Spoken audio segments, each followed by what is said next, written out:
5 signs your mind is stronger than 95 of people. Most people will hear that and think it's about willpower or intelligence or some rare kind of talent. But the truth is far quieter, far deeper, and far more uncomfortable. There's a moment most people never talk about. It happens late at night, when everything goes still and the distractions finally lose their grip. You sit there, staring at your phone or the ceiling or nothing at all, and a quiet voice asks a question you don't want to answer. It asks why you keep delaying the things that matter, why you keep choosing comfort over growth, why you feel stuck, even when you know exactly what to do. Most people silence that voice. They scroll, they sleep, they escape. But a small percentage of people listen, and that's where it begins. Not with motivation, not with discipline, but with awareness. The kind that doesn't let you hide from yourself. Because a strong mind isn't loud. It doesn't announce itself. It doesn't look impressive from the outside. It operates in silence, in the small decisions, in the moments no one sees. And if you pay attention closely, you'll realize you may already have it.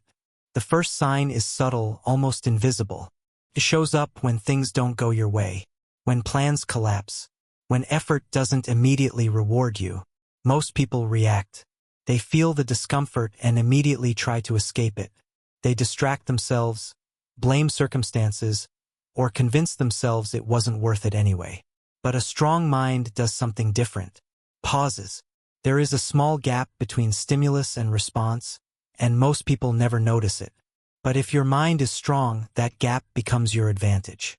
You feel the frustration, the disappointment, the urge to quit, and yet, something inside you holds steady.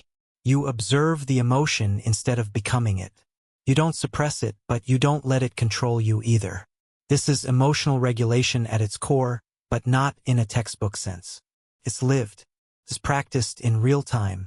What's happening beneath the surface is even more powerful. Your brain is resisting the shortcut.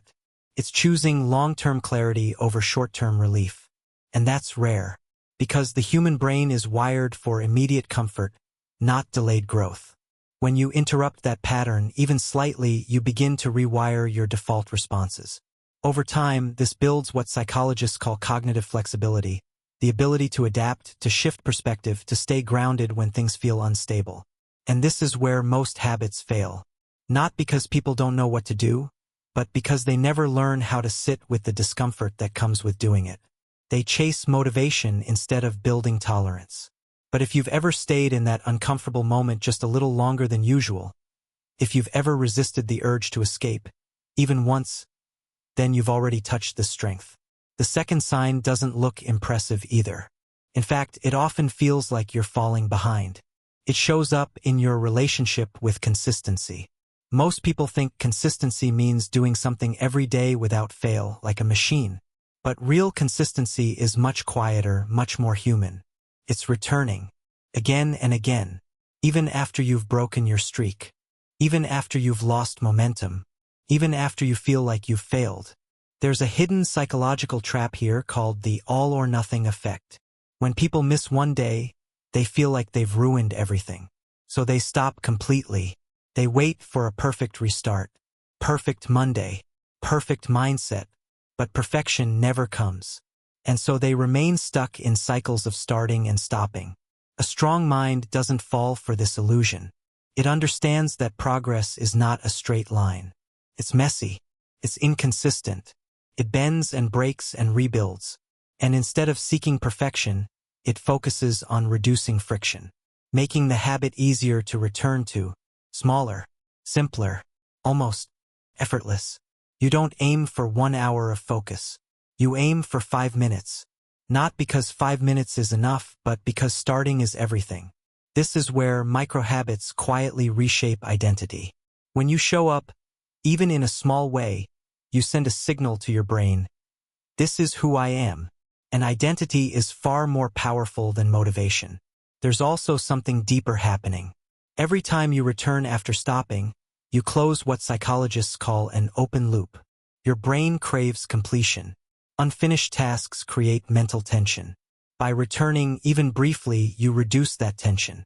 You train your mind to associate effort with closure, not avoidance.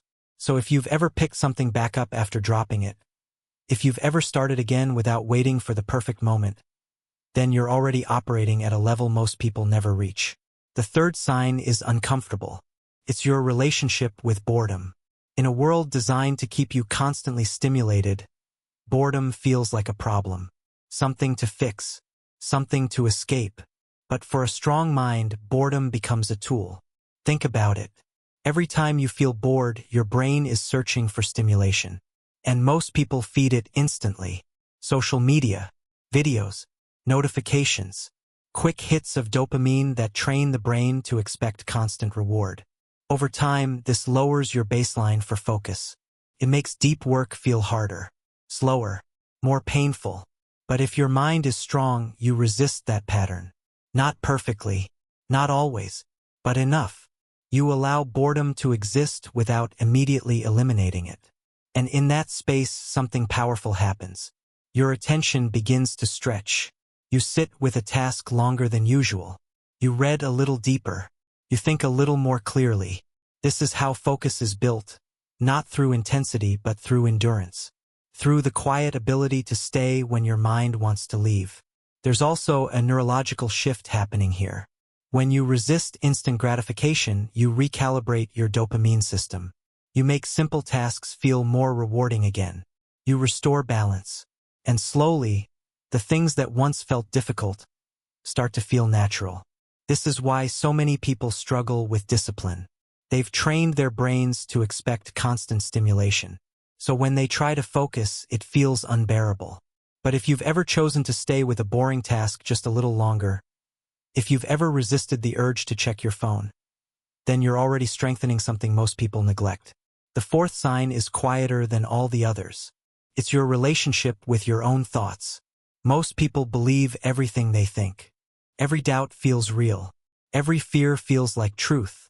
Every negative thought feels like a reflection of reality. But a strong mind creates distance.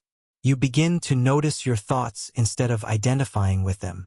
You realize that just because something appears in your mind doesn't mean it's accurate. This is called cognitive diffusion, and it changes everything. Instead of thinking, "I can't do this," you recognize it as a thought, not a fact. And that small shift creates space. Space to choose a different response. Space to act despite the doubt. There's also an awareness of patterns. You start to see how your environment influences your behavior, how certain places trigger certain habits, how certain emotions lead to predictable reactions. And instead of relying on willpower, you begin to adjust the environment. You remove friction from good habits. You add friction to bad ones. You make the right choice easier, not harder. This is what most people miss. They try to fight their behavior directly, without realizing that behavior is often a result of context, not character. A strong mind doesn't rely on constant effort. It builds systems that make effort less necessary. And over time, those systems become invisible, automatic, part of who you are. So if you've ever questioned your own thoughts, if you've ever stepped back and observed your patterns, if you've ever changed your environment instead of blaming yourself, then you're already thinking at a level most people never reach. The fifth sign is the most misunderstood. It's your relationship with yourself. Most people are either too hard on themselves or too easy. They either criticize every mistake or justify every failure. But a strong mind finds a balance. It holds itself accountable without becoming destructive. It recognizes mistakes without turning them into identity. It learns without collapsing. There's a kind of inner dialogue that develops here. Not harsh, not soft, but honest. It doesn't sugarcoat reality, but it doesn't weaponize it either. It says, "You could have done better, but you're not done yet." This creates resilience. Not the loud, dramatic kind, but the quiet kind. The kind that keeps going. The kind that adapts. The kind that doesn't need external validation to continue. There's also a shift in identity. You stop seeing habits as things you try to do and start seeing them as reflections of who you are. You're not someone who is trying to be disciplined. You're someone who returns. You're someone who stays. You're someone who observes. An identity once formed becomes self-reinforcing. Your actions align with it. Your decisions reflect it. Your environment begins to support it. This is the real transformation, not a sudden breakthrough, but a gradual alignment. And here's the part most people don't realize. If you recognized yourself in even one of these signs, you're already ahead of where you think you are. Because strength of mind isn't about perfection. It's about direction. It's about the small, repeated choices that no one sees. The moments where you pause instead of react. Return instead of quit. Stay instead of escape. Observe instead of believe. Adjust instead of blame. These moments don't feel significant when they happen. They feel small, almost insignificant. But over time, they compound. They reshape your identity. They rewire your brain. They change the trajectory of your life. And one day, without realizing exactly when it happened, you'll notice something different. The things that once felt hard feel normal. The patterns that once controlled you no longer have the same power. The voice that once doubted you has grown quieter. Not because it disappeared, but because you stopped listening to it blindly. So before you move on, take a moment. Not a big one, just a few seconds. Think about one small action you've been avoiding. Something simple, something almost too small to matter. And instead of waiting for motivation, just begin, quietly, because that's how a strong mind operates.